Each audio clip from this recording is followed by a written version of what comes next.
And the first thing we'll do today is review some sample questions from chapter 14.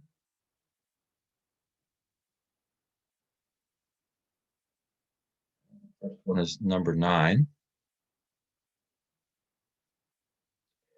So this one is just to determine what type of probability we're looking at. So it says here, for each of the following situations, state whether the relative frequency interpretation or the personal probability interpretation is appropriate.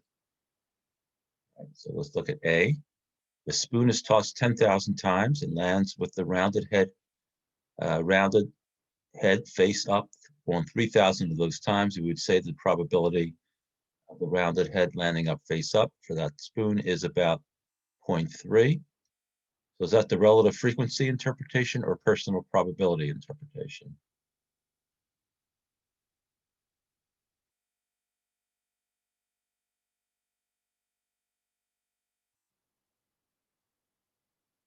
Anybody there? All right. Relative frequency interpretation, right? Relative frequency means you're running an experiment over and over again. In this case, you're running it 10,000 times. In a debate with you, a friend says that she thinks there's a 50-50 chance that God exists. Is that relative frequency interpretation or personal probability interpretation?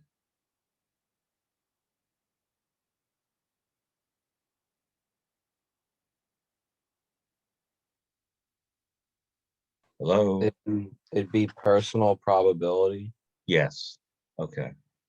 All right. You need to know that for this upcoming test number 3, just to be able to distinguish this two. Sorry, sir, can you repeat that? I didn't hear it. All right. So what I'm saying is that part A is the relative frequency interpretation. Part B is the personal probability interpretation. Okay. Everybody can hear me okay? All right. All right, let's see what the next problem is. Give me a second here.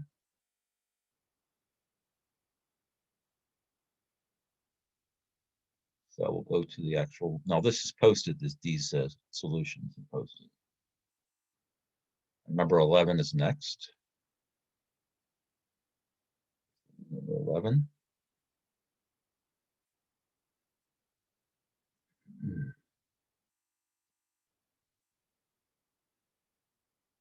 Use the probability rules in this chapter to solve each of the following. According to the U.S. Census Bureau, 2012, the probability that a randomly selected child in the U.S. was living with his or her mother as a sole parent was 0.244, and with his or her father as a sole parent was 0.040. What was the probability that the child was living with just one parent? How would you solve that?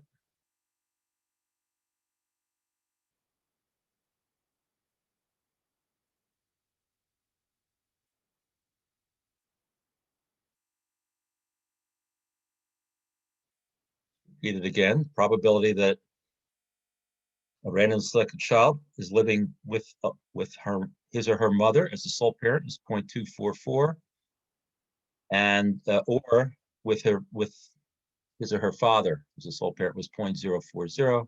What's the probability the child was living with just one parent?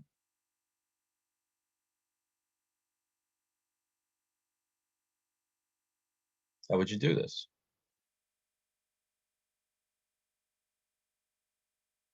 You guys been reading the book? Because you should need to read this chapter to understand how to do these problems. Nobody knows how to do this? What's living with a sole parent mean? Living with one parent mean? Come on, guys. Somebody answer. You should be paying attention. What does that mean? Can you say that again? What is the probability that a child's living with one parent mean? Give me the 50%, right? Okay. 50%. But in there it says 0.40. Are we going according to the problem or just in general? Well, I want to, number one, nobody's answering the question. So I want to know if everyone understands what living with one parent means. I'm sure you do know what it means, but Oh, yeah. What does that mean? one Tell me what it living in the means so that it'll help you solve the problem. It means that Living he with a lives in sole parent means what? Living Like with, living only with one parent, all right, living with blank or blank. your mom or your living dad. All right. And we use the word or.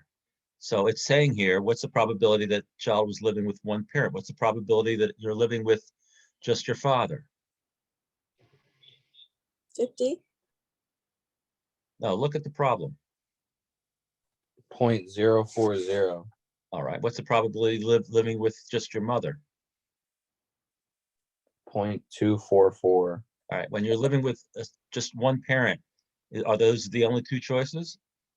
Assuming no grandparents are involved? Yeah, Well, so it would be 0.284. that's right? it. You add the two probabilities. This is the addition rule for probabilities. It's one of those 4 rules that you learned. There's only 4 rules, okay? Just 4 of them. So you have to think which rule applies here. All right. The answer is not 50% because you're assuming it's equally likely that it's a mom or dad, right? Now, when I created a multiple choice question, by the way, I will put 50% as one of the options.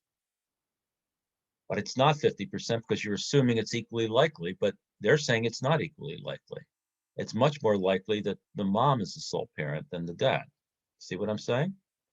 You simply have to add up those 2 probabilities to get the answer. They're giving you the information. All right, part B. In 2010 in the US, the probability that a birth would result in twins is 0.0331, and the probability that a birth would result in triplets or more was 0.0014. What is the probability that the birth in 2010 resulted in a single child?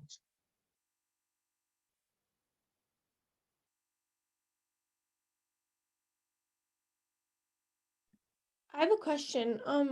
Would you subtract them? Because one's triplets and over and All right. one's So twins? why would you subtract? Is there a subtraction rule, by the way, in the 4 rules? Remember, there's 4 rules. You should look at them now in the book, what they are, and tell me, is there a rule for subtraction?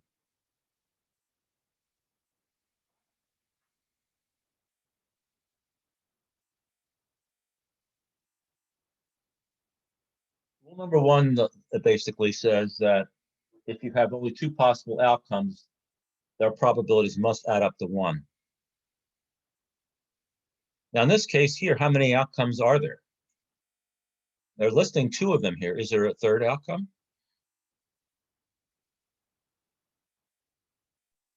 Would the question be like basically the third outcome, which is like the single child? Right, Or you don't know right, it? right. Think about all the possible outcomes of giving birth to babies.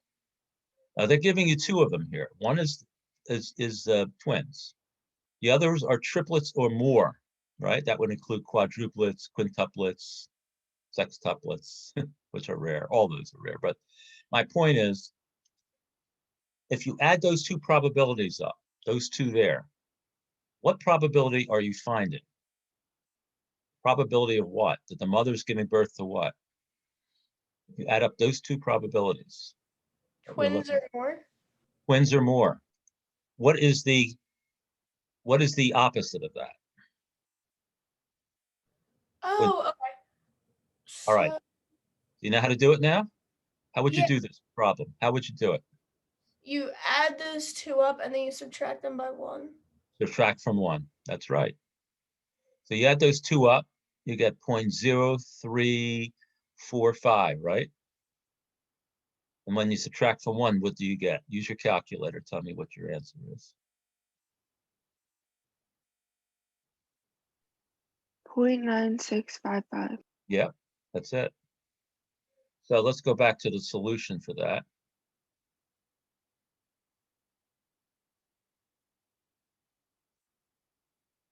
All right. So here we go.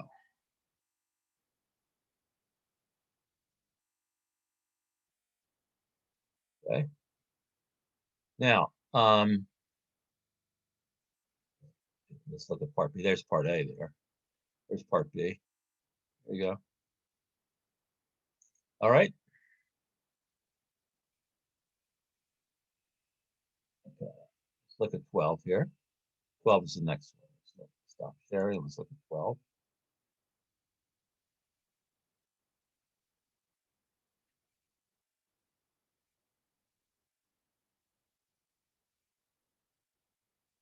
All right, now they talk about figure 9.1.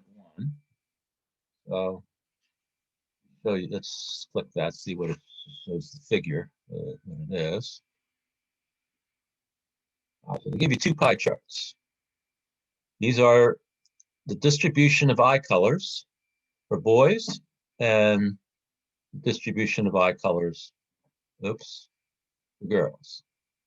All right, hold on a minute.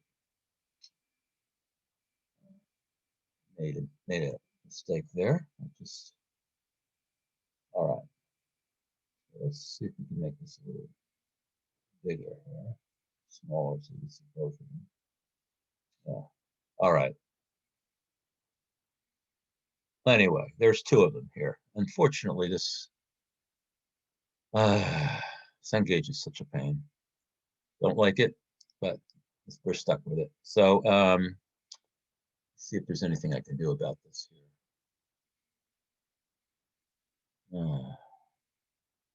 Because if I click this, I get to the next page. I don't get to the right here.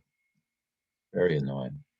All right. Well, anyway, there's two sets of pie charts. You can't see the second one. I'm sorry. This is a very poorly run program here. Let me see if there's anything else here that I can do. Hold on one second. Maybe there's something at the bottom here. Oh, here we go. Second here.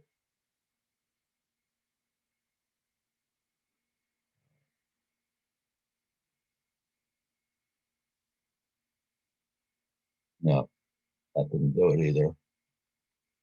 All right. Now, I'm sorry about that. Cengage is just a terrible company. In creating these ebooks. There are two pie charts there, and it says, what's the probability that a randomly selected girl will have green eyes? All right. So how do you do this? Well, it says that 17.8% of Caucasian girls have green eyes, 16.9% have hazel eyes. Probability that a randomly selected girl will have green eyes is 17.8. Yeah, why don't you convert it to a proportion decimal? Oh, Would it be 0.178? Yes, you divide by 100, right? Yeah. What's the probability that a randomly selected Caucasian girl will have hazel eyes? 0.169. Good. What's the probability that a randomly selected Caucasian girl will have either green or hazel eyes?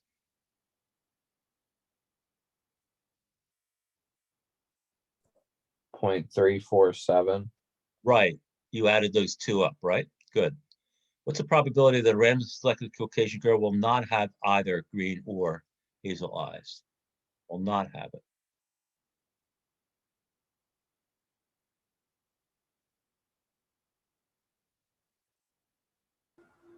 .653. That's right. It's 1 minus part C's answer. Once you add up those two probabilities for part C, 1 minus that would be the probability of having neither green or hazel eyes, right? Good. All right. Excellent. All right, so let's go back to see what the next problem is. That was number 12. Now up to number 14. I'm going to give you as much practice with this as possible with these examples. All right, 14.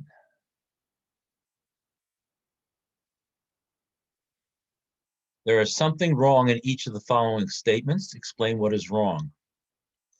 A, the probability that a randomly selected driver will be wearing a seatbelt is 0.75, whereas the probability that he or she will not be wearing one is 0.3. What is wrong with that? They have to add up to 1, and that doesn't add up to 1. Right, right. Those are the only two possibilities, right? The two outcomes. So they have to add up to 1. You're absolutely right. And this one adds up to more than 1. B, the probability that a randomly selected card is red is 1.2. What's wrong with that statement?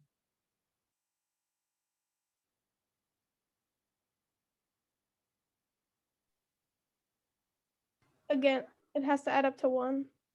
Well, there's only one thing mentioned here, so, but you're right. The largest probability number is 1, right? This one's greater than 1. So probabilities run from 0 to 1. We should not see anything less than 0, which is a negative number. We should not see any probability greater than 1. This probability says it's greater than 1. That has to be incorrect.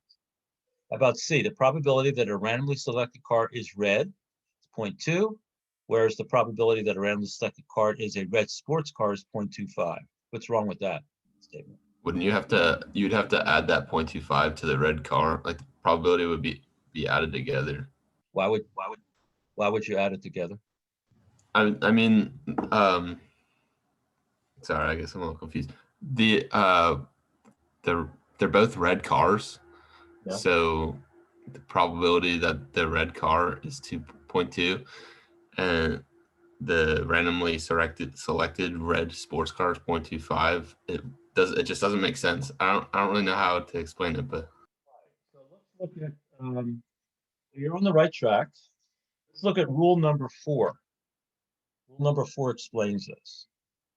Rule number 4 says the following: if the ways in which one event can occur are a subset of those in which another event can occur, then the probability of the subset event cannot be higher than the probability of the one from which it is a subset. All right, now which one of these yeah, I guess statements is a that's what I subset? was thinking in my head, but I couldn't spit it out of my mouth. The red sports car would be lower than the red car because red is the Well, they're both underlying set. they're both red.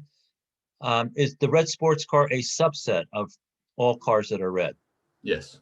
Okay, so that means the probability of a red sports car has to be higher or lower than the probability of a red sports car? Lower. Yes, lower or the same. It's the same or lower, right? Can't be bigger. So that's what the problem is here.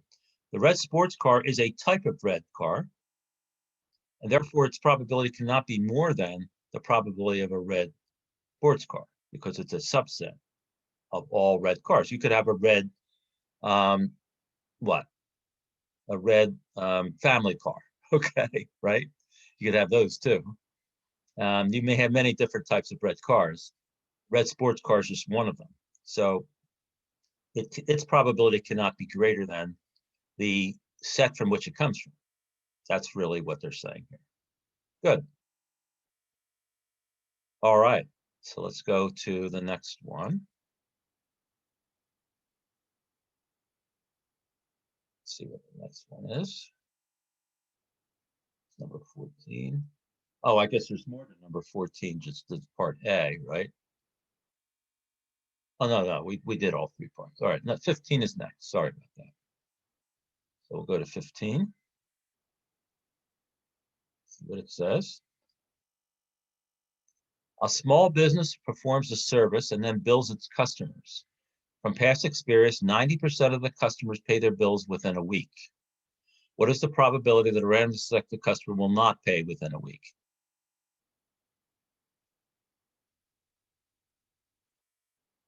Which rule are we going to use in this one here?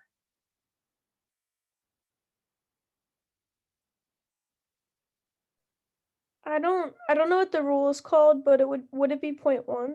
Yes. The rule basically says this, if there's only 2 possibilities, the sum of their probabilities must be 1. So there's only 2 possibilities. Either you pay your bills within a week or you don't. So 90% plus blank is equal to 100%. That means 10% or 0.1. Yeah. B, the business has billed two customers this week. What is the probability that neither of them will pay within a week? What assumption did you make to compute that probability? Is it a reasonable assumption? So there's another rule that helps you solve this problem.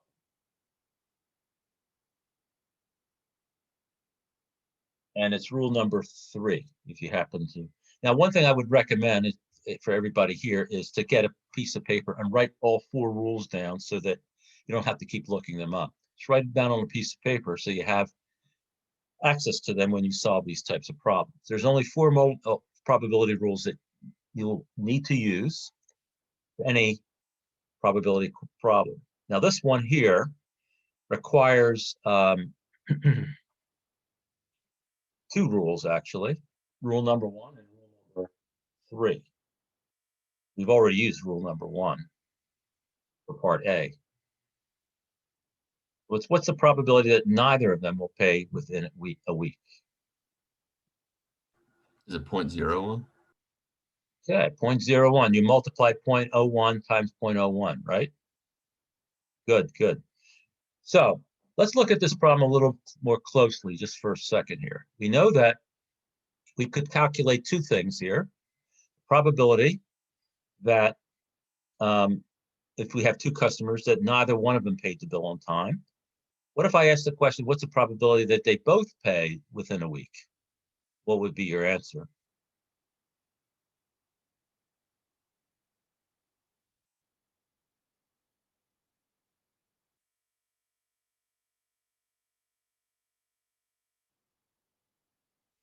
What's the probability that one of them pays within a week? 0.81.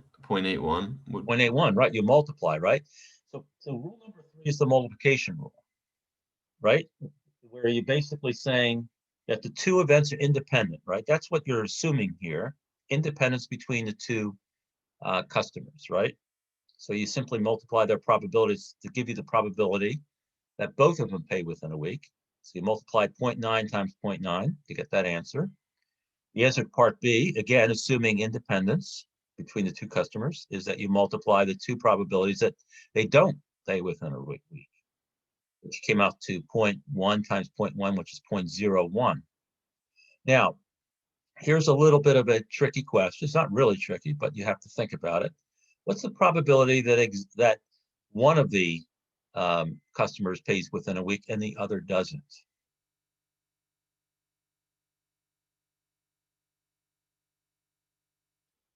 Because that's the other possibility, right? The other possibility is one pays and the other doesn't.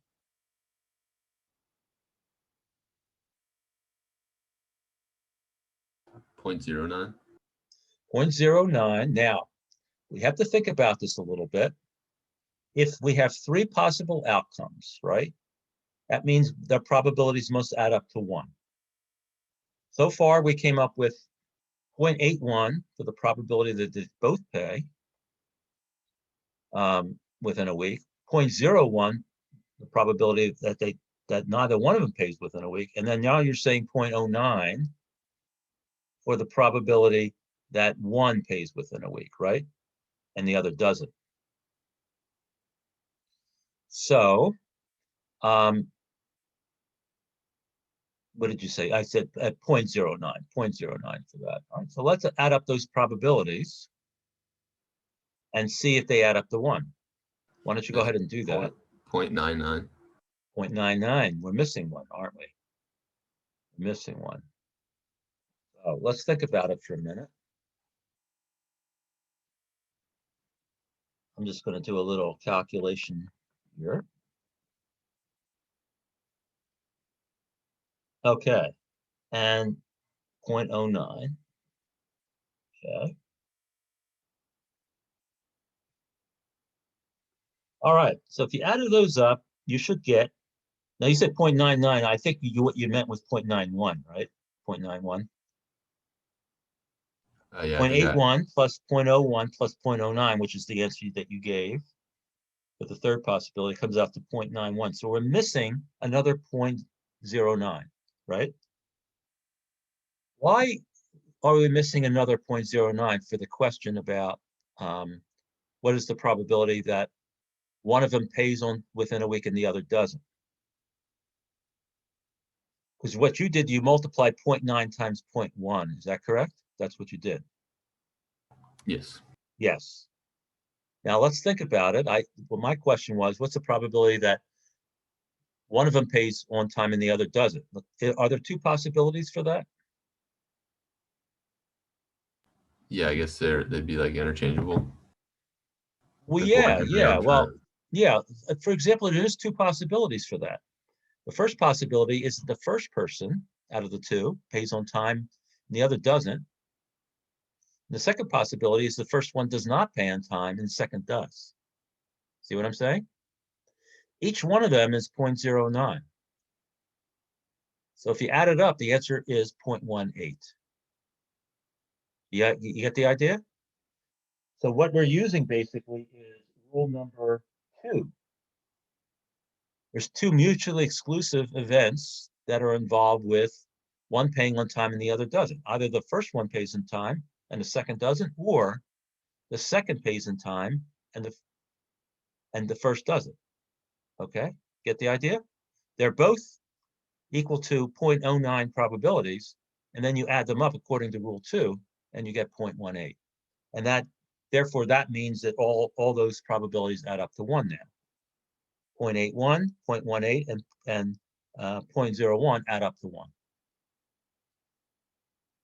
Okay, so I want you to write down those other questions that I just mentioned that are for this number 15. All right, I want you to write those down as the other possibilities. And those are all the outcomes in this experiment for two people, two customers that are being billed in a week. All right, so write down the 3 possible outcomes and their probabilities. And in that way, if I ask you something similar to this on a test, you'll be able to figure it out. All right, any questions about that one? Because I wanted to expand on that number 15 a little bit so that you would understand all the possible outcomes. All right, so that was number 15. Let's look at what else I asked you to do. Number 19 is next.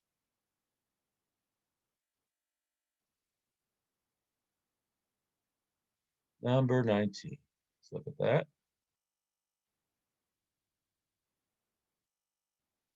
On any given day, the probability that a randomly selected adult male in the US drinks coffee is 0.51.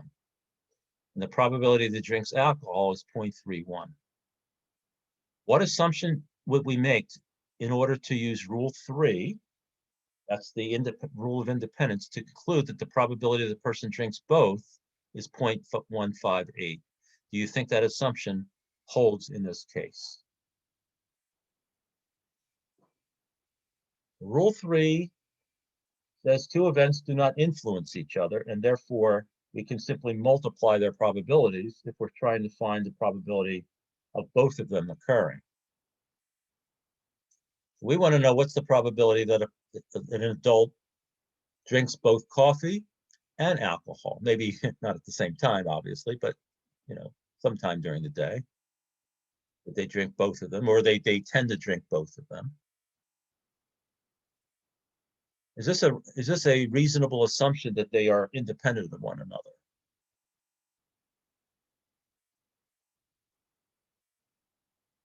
No. Yeah. Tell me why.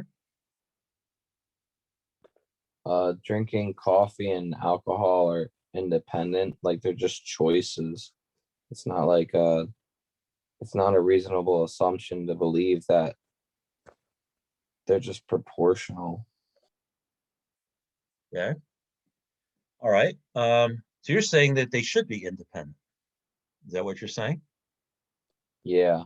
All right. Well, that's what they're assuming here. If you multiply, rule 3 says you can multiply the probabilities that they're independent. Anybody else have any other opinions? It's assuming here what independence is assuming is that when one event occurs, it does not affect the probability of the other event.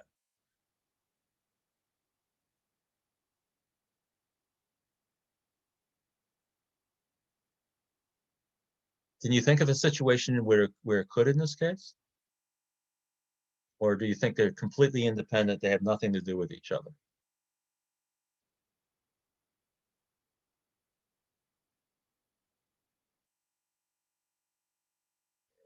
All right, well, just for the sake of time, I would say they are not independent for the following reason.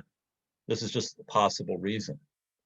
If a person drinks alcohol, they might decide later on to drink coffee, all right, to clear their head so that they maybe can get home or whatever if they're drank too much alcohol. You know, people tend to sometimes do that. They might drink coffee after drinking alcohol. So my point is that drinking alcohol may actually, if a person drinks alcohol, the probability they drink coffee might actually be higher than 0.51. It may affect the probability of drinking coffee. Okay, so I'm saying that they're not independent, and therefore this rule may not apply in this case here. You get the idea? One event may affect the probability of the other event, and what I'm saying is a person who tends to drink alcohol may actually have a higher probability of also drinking coffee, not just 51%. It could be higher than that because they tend to drink coffee after they've drinking alcohol. All right, so this was just an illustration of how sometimes independence can't be assumed. We can't assume it under all circumstances. Let's look at the next one. That was number 19. And the next one is going to be number 32. This is an important one to look at, number 32. So I want to make sure that you understand how to do 32.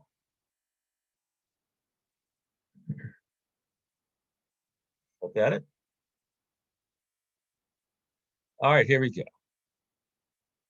Now, this is similar to the games that we were looking at, lottery games and things like that. This is called a 3-spot version of the California Keno lottery game. The player picked 3 numbers from 1 to 40. 10 possible winning numbers were then randomly selected. It costs $1 to play. The table below shows the possible outcomes. Compute the expected value or net gain for this game. All right. All right. So this is somebody who's playing the game. What is their net gain? They're putting gain in parentheses here, and not parentheses, in quotes, because it could be a loss.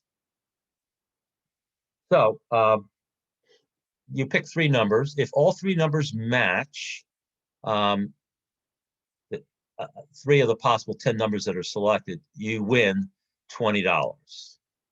If 2 of your numbers match the 10 that are picked, you win $2.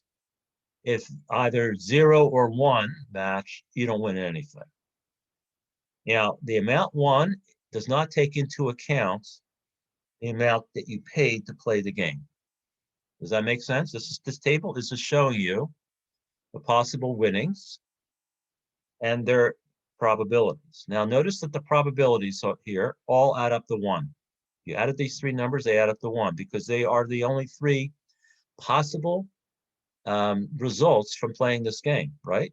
You either have 3 matches out of the 3 numbers that you pick, you have 2 matches, or you have 0 or 1 match, right? That's it. There's only 3 numbers that you pick. Those are the possibilities. Here are the amounts that you would win.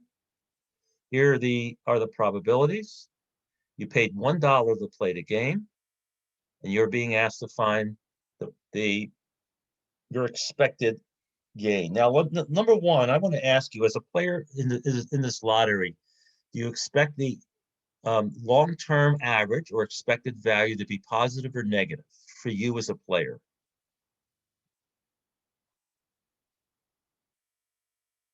You expect over the long term to win or to lose?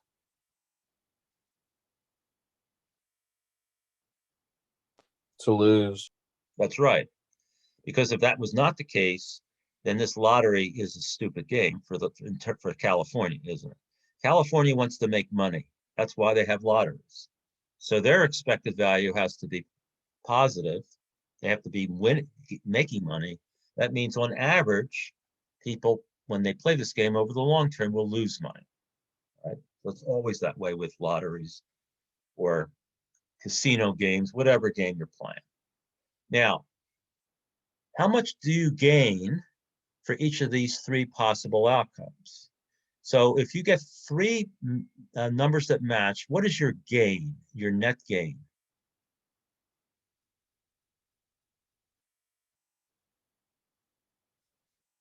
What is your net gain?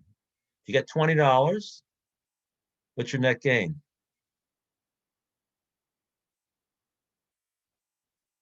Net gain means money, how much money do you get minus how much money did you spend? That's what gain means. Wouldn't it still be 20 if you're winning your money back from the first Oh, game? you're not winning your money back. They didn't say that.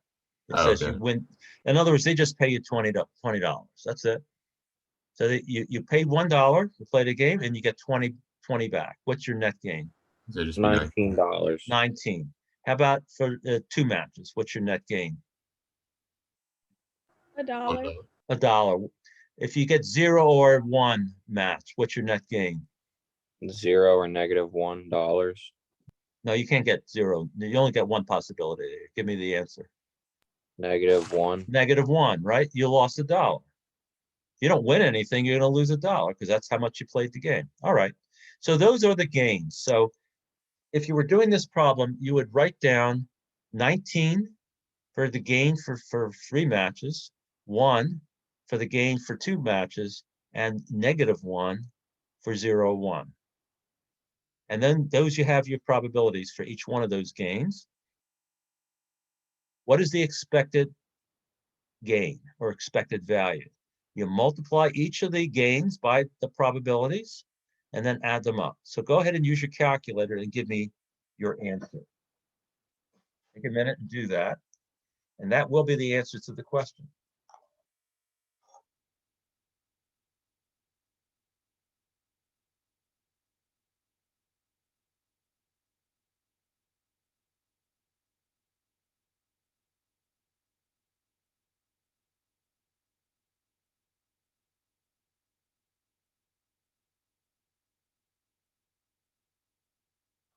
All right.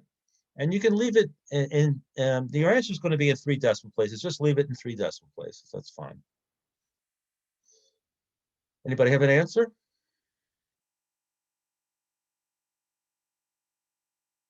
You can do this with your calculator, just one line and hit enter.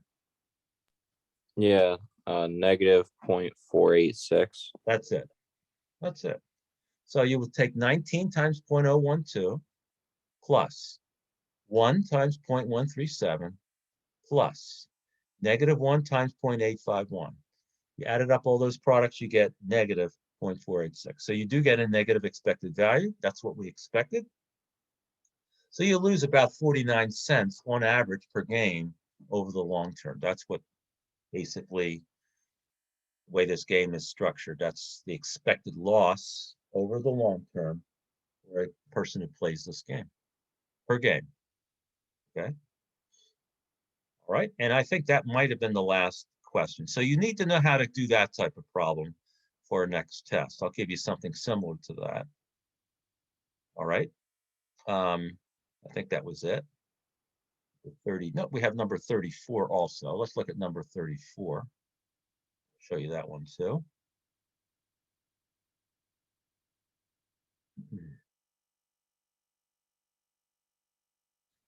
According to the U.S. Census Bureau in 2012, about 68% of children in the United States were living with both parents.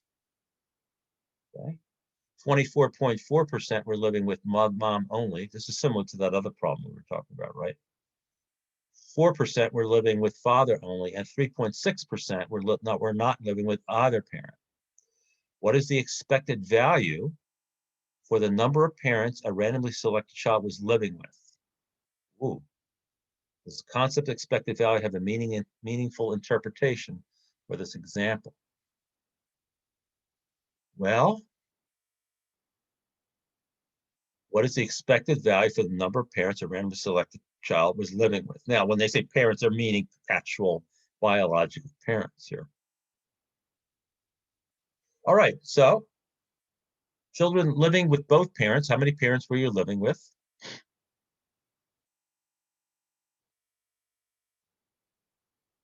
All right, let me rephrase the question. What is the probability that a child was living with both parents? 0.68. Right. So that means the number that the value we're looking at is the number of parents, right? So the number of parents could be either 0, 1, or 2, correct? That's all they're looking at here. That's all the possibilities. Either you're living with no parents, 1 parent, or 2 parents. So the probability of 2 parents is 0.68. What's the probability of no parents? 0.036. Good. What's the probability of 1 parent? 0.284. Very good. You added these two, right?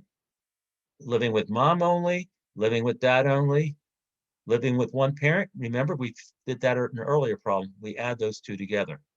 All right. So we now have the number of parents, 0, 1, or 2. We have their probabilities. Now we're going to multiply each of those values, 0, 1, and 2, by their probabilities, and then add them up. And that will be the expected number of parents that you're living with. Go ahead and do that now.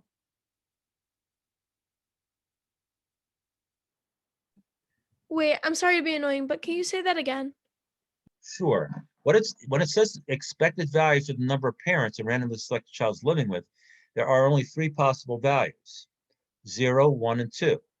We just calculated the probabilities for each one of those 3 values. I want you to find the expected value by multiplying each of the values by its probability, and then add up those multiplications. So go ahead and do that.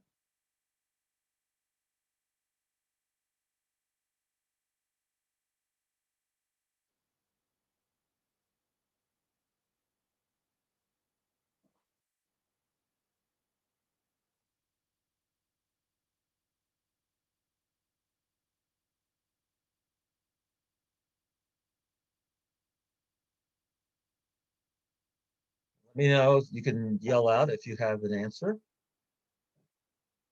1.644. That's it. Parent. That's right. Now, is there a meaningful interpretation of this? Well, what we're saying is somewhere between 1 and 2 parents, right, on average, right? 1.644. Well, you can't say, 0.6 of a parent. I mean, it's hard to interpret that, but you could say between 1 and 2 parents would be possible interpretation, right? A little bit closer to 2 parents than it is to 1 parent. But 1.644 of a parent doesn't make a whole lot of sense otherwise. But we could say on average, the number of parents is somewhere between 1 and 2, right? And the reason for that is because the higher probability is with 2 parents, right? So, and then the next highest probability is with one parent, and the lowest probability is with no parent. So it would make sense, and the answer would be somewhere between 1 and 2. But that's how you figure it out. All right. Any questions about that? So you have to read when you look at these problems again, redo them, see if you can figure them out on your own first before you look at the answers. All right. And remember, when we list all the possible outcomes of a situation like this, the probabilities all have to add up to 1. In this case, 0.68 would be for 2 parents. The sum of 0.244 and 0.04, which is 0.284, would be for 1 parent, and 0.036 would be for no parents. If you added up those 3 probabilities, they add up to 1. All right, any questions? So those are the examples of the types of questions I will ask from chapter 14. All right, obviously you need to know the concepts too for the next test, but those are the types of questions I'll be asking.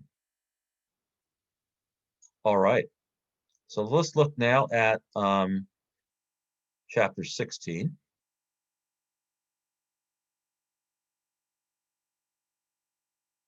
Psychological influences on personal probability. Okay.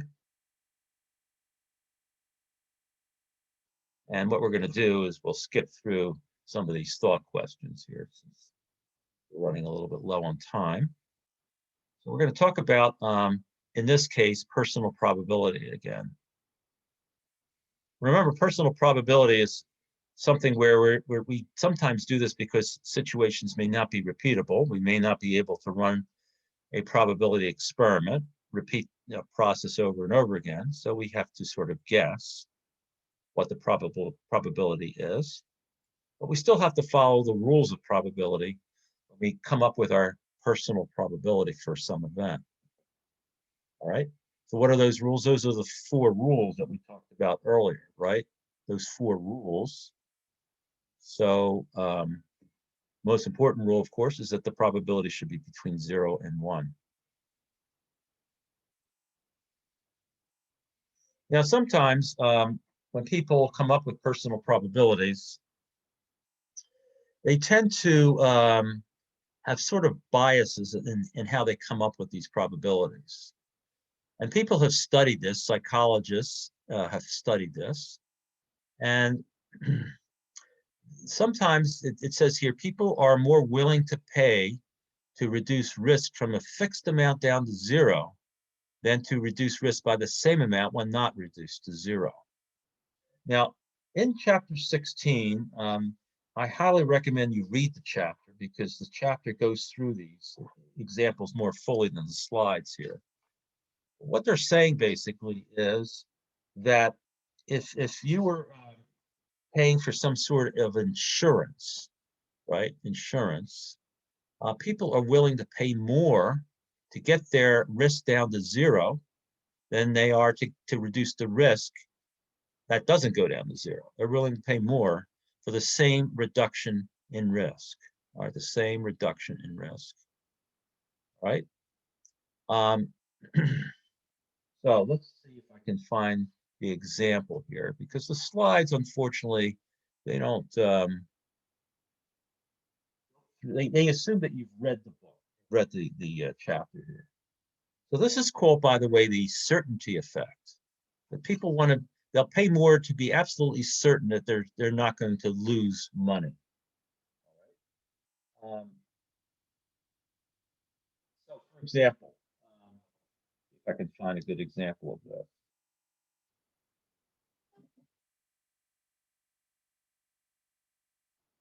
Yeah. Hold on.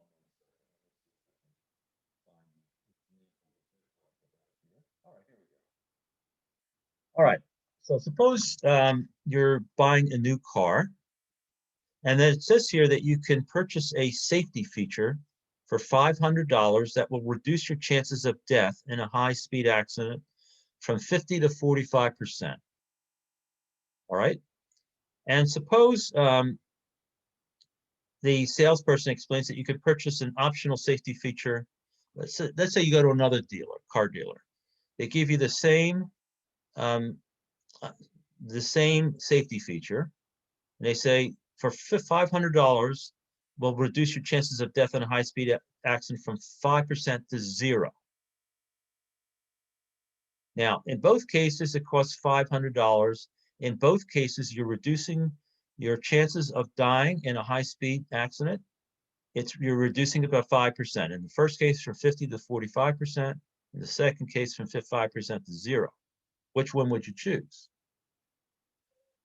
Most people will end up choosing the second option, thinking it's more valuable, because you're reducing the chance of death down to 0. And they're willing to pay even more than what you would be willing to pay to get the reduction of risk from 50 to 45%. In that case, you're also reducing it by 5%, but you're only reducing it down to 45%. So in both cases here, the reduction in risk is the same. And yet, most people will choose option 2 to get the risk down to 0. They think that's more valuable.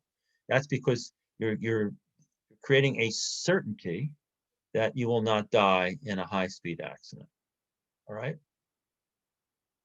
So that's what they're talking about here. And again, without the slides are not very clear unless you actually read the book. And what I just read from is page 346 on the very top of that page. If you have the hard copy, they're referring to this situation here. That's called the certainty effect. Now they have another one called the pseudo certainty effect. All right. People are more willing to accept a complete reduction of risk on certain problems and no reduction on others than to accept a reduced risk on a variety of all problems. Okay. So what does that mean? Well, let's look at the example here. Let's say there's a vaccine available for a disease that afflicts 20% of the population, but would protect with 50% probability, 20% of the population. Okay. Let's read that again. A vaccine available for a disease that afflicts 20% of the population, but would protect with 50% probability. The second option is you have two strains of a disease, each afflicting 10% of the population, and the vaccine completely eradicates one of those strains, but provides no protection for the other strain. Okay. People will tend to go with option number 2 more. They'll pick that vaccine because they'd rather be completely safe from one of the strains than to be 50% safe from both strains.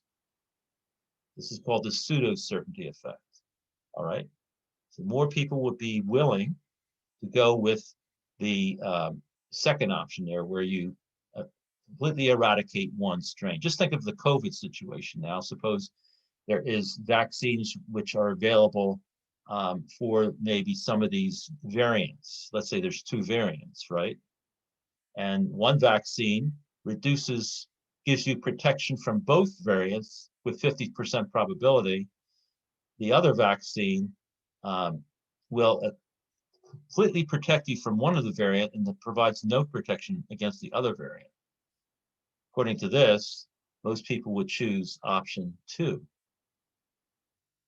because it provides certainty for eradicating or protection against one of those strains. This is called the pseudo certainty effect.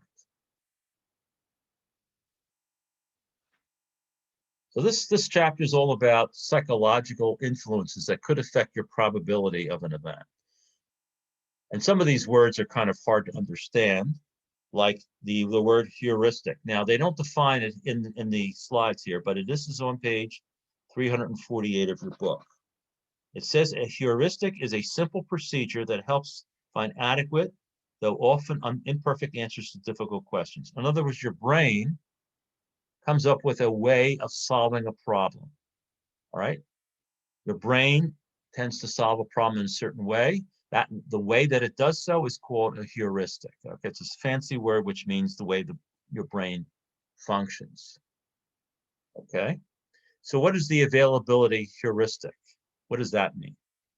Well, which do you think, here's a question. Which do you think caused more deaths in the US in the year 2000, homicide or diabetes? Now, most people are going to say homicide. Why? Because there is information that is available to them through the media, right? You hear about people, I mean, especially last week or two, right, about these unfortunate gun violence situations that occurred. And so it's in the news all the time. So we think it's more prevalent. There's a higher chance there's more deaths from it. But actually, the answer is diabetes. Diabetes has many more, at least back in 2000, it's probably true now too. People dying from diabetes it's 4 times more likely to die from diabetes than it is from gun violence. But because Homicide is always on the news, and diabetes is not. We tend to think that homicide has a higher death rate than diabetes. Most people would choose homicide. So you can see how personal probabilities can be distorted based on the information that is available. That's what's called the availability heuristic. The availability of information makes that seem to be more likely than something else that's not so available in terms of information. The information about homicides, much more available in the media than information about diabetes. Okay. All right. Detailed imagination. Your perceptions of risk are distorted by how you can imagine an event. All right. Here, salespeople convince you that $500 is a reasonable price to pay for an extended warranty on your new car. If you can imagine needing a new air conditioner, and you say, "All right, I'll buy it." So so they don't give you the probability that an air conditioner will fail, do they? These commercials that are on television, what is it about? It's about buying this insurance on car repairs, right? I forgot the name of it. And they make it sound like if you don't get this, you're going to end up with a huge bill one day in car repairs. But the probability that your car will need repairs is very low. Okay, overall, it's very low. So distorted personal probabilities can occur because people bring to your attention things that have very low probability, but they don't mention how unlikely it is that these things can occur. Here's another type of heuristic called anchoring. In other words, you provide a reference point or an anchor from which to adjust up or down. What does that mean? Well, it says here, let's look at this question that was given to people back a long time ago. All right. What is the chance of nuclear war between the US and Russia? We'll say Russia now, not Soviet Union. So suppose we rephrase that question and said, do you think the chances were higher or lower than 1%? What if we said the question, do you think the chances were higher or lower than 90%? What we'll find is that people's answers will tend to be close to the number that's given here. So even if you think the chances are higher than 1%, you will probably not say 80 or 90%. You'll probably say, 10%, 20%, because you're being anchored to this number that you're looking at. The same way with the 90%, people will tend to give the answers that are closer to 90% because that's the information they're given. So this anchoring is a way of influencing people's responses to these questions.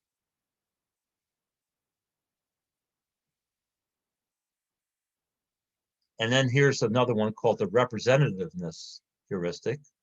What does that mean? People tend to assign higher probabilities to situations that are representative of how we imagine things would happen. All right. That's called the representativeness heuristic. All right. So if we can imagine that something will happen, then we think there's a higher probability of that happening. Conjunction fallacy has to do with the idea of when we learned in the last chapter about subsets of events. Remember, a subset of an event has a lower probability than an event itself, right? It can't be higher than that, a subset. That was probability rule number 4. The conjunction fallacy is actually related to this. Okay, let's see if they have an example here. Here's a perfect example. Here's Linda. They give you some information about Linda. Single, outspoken, very bright, majored in philosophy. She's deeply concerned as a student with issues of discrimination and social justice. Participated in anti-nuclear demonstrations. They were given two statements about Linda and ask which one is more probable. Number one, Linda's a bank teller, or number two, Linda is a bank teller who's active in the feminist movement. Now notice that this information up here is tending to make you think that Linda is involved with social justice issues, right? Social justice, different types of issues. She's a demonstrator. So you start thinking option two is more likely because the information up here is tending to make you realize that maybe she is in the feminist movement. So you're thinking option two is more probable than option one. But let's go back to rule number 4, probability. Which one of these two is a subset of the other? Which one of these two statements is the subset of the other? 2 is a subset of 1. That's right. So it cannot have a higher probability than 1. And yet with the information up here, people tend to think that option 2 should have a higher probability. But it can't. It can't have a higher probability because it is a subset of option 1. Because option 1 says bank teller, and you can have bank tellers who are not active in the feminist movement, right? So the probability that she's a bank teller should be higher than the probability that she's a bank teller who's active in the feminist movement. However, because of the information up here, people will tend to pick option 2 as more likely. Okay? So you can see why the information that you receive can affect your personal probability of an event. That's what this is all about. All of this chapter is about that. There's another one called forgotten base rates. Okay, if we don't have a comparison, we don't have something to compare a situation to, we can end up with distorted probabilities. For example, subjects were told a population has 30 engineers and 70 lawyers. If you're given information about a person, here, Dick is a 30-year-old man. He is married with no children, a man of high ability and high motivation. He promises to be quite successful in his field. He is well liked by his colleagues. All right. And they're being asked what? What's the probability that he is a lawyer? All right. Or what's the likelihood that a randomly selected person would be an engineer? Now the answer should be 30%, right? 30 out of 100. But people tended to come up with a 50% answer. Why? Because when you read this information here, you're thinking he could be a lawyer, but he could be an engineer, equally likely. I'm saying 50% chance. And they ignore the idea that the population that you're looking at is 30 engineers and 70 lawyers. The answer should be 30%. But because you're given this information, you start thinking, oh, he's equally likely to be an engineer and lawyer. Therefore, the probability that Dick is an engineer is 50%. Most people would say that. Most people would give that as the answer. They would forget about the base rate. The base rate should be 30% for engineers, 70% for lawyers. And then we have what's called optimism, overconfidence, reluctance to change. These have to do with the idea that many people, when they give answers, if they're overconfident or optimistic, they tend to overstate probabilities if it's a positive event and understate probabilities if it is a negative event, right? Think of people who are, I think we had, well, I won't go into it, but think of people who tend to distort the truth, all right? And they like to take credit for things that make them look good, and they try not to take credit for things that they don't look good at. This is the idea of being overconfident, right? Or reluctance to change. You don't want to show that that you can be swayed by other people. that sort of thing. So probabilities, again, are affected by these personal things about ourselves. Yeah. Conservatism is a tendency to change previous probability estimates more slowly than warranted by new data. All right. So many times, even with new data, you may not be changing your probability of something based on your previous knowledge, because you're slow to make the change. So your probability of an event will be either too small or too large because of your reluctance to make that change. All right.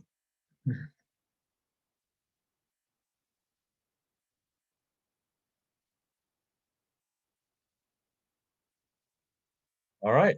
And then there's some basic information about tips for improving personal judgment with probabilities. You can read through that. Let's look at the next chapter very quickly, and we'll continue with it next time. But I just want to take a quick look at what's in chapter 17. So we'll take a quick look at that one. Let's see, where's chapter 17?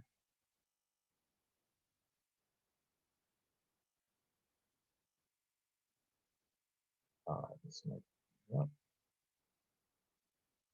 It's like I have two chapter 16s open up here. And share this. Give me a second here, take a quick look.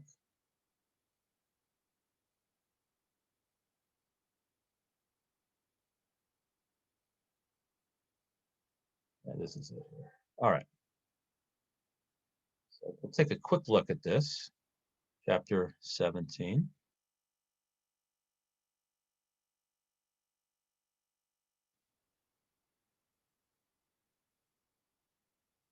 It says when intuition differs from relative frequency. So let's just take a quick look to see what's here in this chapter. Again, I would recommend that you read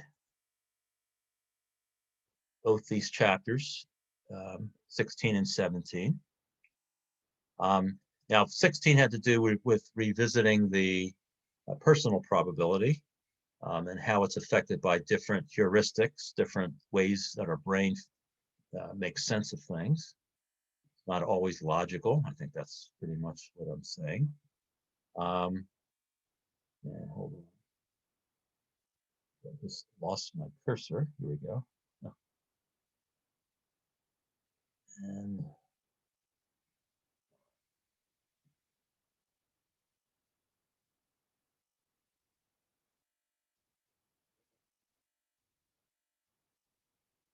hold on a minute.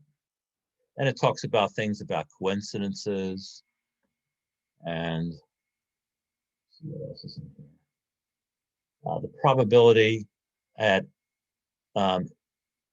if you have a group of here's a very famous one right here. I'll tell you about it in the first minute here. Talking about what this is called the birthday problem. Birthday problem. Suppose we had we want to know if we have a group of people, we want to know how large the group has to be at least 50% sure that 2 or more people share the same birthday. And the answer is 23 people. If you have 23 people together in a group, the probability that at least 2 of the people in the group would have the same birthday is a little over 50%. Now, when I ask this question, typically to a group of students, they typically give me a probability. If I say, we had 23 people on a sports field, 11 for each team and a referee, and I say, what's the probability that at least 2 of them have the same birthday?